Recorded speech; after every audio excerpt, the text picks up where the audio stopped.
From the All Indiana Podcast Network. The All Indiana Podcast Network. This is the News 8 Daily 8. Now all the latest news. Kellyanne Conway has all the news you need to know. And more. Please stand by. Now, here's Wish TV's Kellyanne Conway. Hi, this is Kellyanne Conway, and this is the News 8 Daily 8 for Monday, August 24th. Look for sunshine during the afternoon, highs climbing into the upper 80s near 90. It's going to be hot and very humid. It'll clear out, so no more rain today, but staying very muggy with lows around 70 tonight. We find out tonight how much prize money Takuma Sato and his team earned for winning the Indy 500. The track will also officially name the Rookie of the Year, which is certain to be Pato Award. The pandemic is forcing some changes, though. Instead of a victory banquet with all the drivers and teams, the celebration will be pared down to a 1-hour special. And the track is quiet this morning, but its president is already talking about what's next for next year's Indy 500. Overnight, Doug Boles posted a new message from the Speedway. I just wanted to take a moment and say thank you again to each of you for all the support you've given the Indianapolis Motor Speedway and our organization over the last several months as we've all had to battle the unknowns of the COVID-19 pandemic. And while we are all disappointed that we didn't get to have you here today for the 104th running of the Indianapolis 500 presented by Gamebridge, we are excited by the fact that we're only 279 days away from the 105th running and hopefully welcoming 300,000 plus of you back here for next year's Indianapolis 500. The owner of the track is also sending a message to fans. Roger Penske released a statement last night saying, in part, "We certainly missed having all of our fans here with us at the racing capital of the world, and we are looking forward to the day when we can welcome everyone back to the Speedway." And Takuma Sato is a two-time Indy 500 champion now. He won in an interesting fashion. Sato took the lead with less than 10 laps to go. His teammate, Spencer Pigot, crashed with 4 laps to go. People watching at home, I know I was there waiting for a red flag, but it never came, so the race ended under caution. Despite no fans and that rather anticlimactic finish, Sato said it was an amazing experience. Scott Dixon finished second after leading the race for 111 laps. Our driver analyst Graham Rahal crossed in third. Santino Ferrucci and Joseph Newgarden finished out the top 5.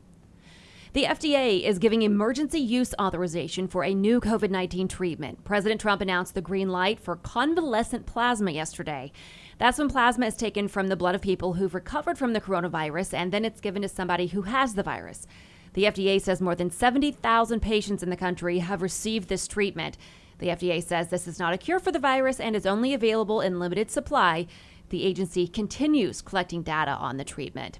Beginning today, there's a new way for IPS students and families to get help navigating remote learning. Community groups are opening sites today to run supervised classroom environments. Each student support network site is open to no more than 90 students. All will have access to remote learning assistance and training. Small group classroom supervision and meals, both breakfast and lunch, will be provided by the IPS food service team. John Bonner Neighborhood Centers is one of the many community partners. The Thomas Gregg Neighborhood School is one site that opens today that's off of East Michigan Road. The number to get a hold of the school, you can find that on our website, wishtv.com. So now, starting August 31st, a handful of more sites are set to open. That includes Brookside School, YMCA at Carl Wild School, and At Your School has provided 2 sites, Robert Lee Frost School and Broad Ripple High School. The district has more than 31,000 students, and Superintendent Alicia Johnson says they understand some families need a dedicated and supervised place for students to go during the day. All sites will adhere to the CDC, local, and state COVID-19 guidelines. This includes social distancing, daily cleaning, and frequent hand washing and hand sanitizing stations. Masks are also required. Parents and guardians must register their students in advance and arrange for transportation to and from the site. There is no public transportation. The district says registration links and associated costs will be announced in the next few days. Searching for a romantic summer getaway? Escape with Rich Girl Summer, the new Audible original from Lily Chu.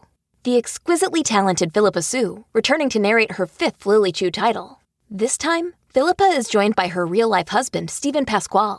Set in Toronto's wealthy cottage country, aka the Hamptons of Canada, Rich Girl Summer follows the story of Valerie, a down-on-her-luck event planner posing as a socialite's long-lost daughter, while piecing together the secrets surrounding a mysterious family and falling deeper and deeper in love with the impossibly hard-to-read and infuriatingly handsome family assistant, Nico. Caught between pretending to belong and unexpectedly finding where she truly fits in, Valerie learns her summer is about to get far more complicated than she ever planned. She's in over her head and head over heels. Listen to Rich Girl Summer now on Audible. Go to audible.com/richgirlsummer. Today is the first day of classes for students at Indiana University and Purdue University. Students at both schools were tested for the coronavirus before arriving to campus. Face masks are required on both campuses. Both schools have also modified classes to be a mix of in-person, hybrid, or online. Undergrad students at Butler University will begin their school year virtually today. In a letter to students and families, the university says it came to the decision after seeing an increase in the university's COVID-19 positivity rate. The university is predicting that more students could test positive after doing contact tracing as well. Officials say a small portion of the student body has not stayed within the school's health and safety guidelines. Virtual learning will last for at least 2 weeks. Graduate students are not impacted by those changes. President Trump and Vice President Pence will appear tonight as the Republican National Convention gets underway in Charlotte, North Carolina. We'll also hear from South Carolina Senator Tim Scott, former ambassador to the UN Nikki Haley, and Donald Trump Jr. The GOP tweeted out a statement from the president saying that for the convention, quote, "We're going to see something that is going to be very uplifting and positive." Trump is set to speak every night. His formal acceptance speech will happen remotely from the White House on Thursday. Top Trump aide Kellyanne Conway is leaving the White House. Conway posted her resignation letter on Twitter, saying she will leave at the end of the month to spend time with her 4 children. She wrote, "This is completely my choice and my voice. In time, I will announce future plans. For now, and for my beloved children, it will be less drama, more mama."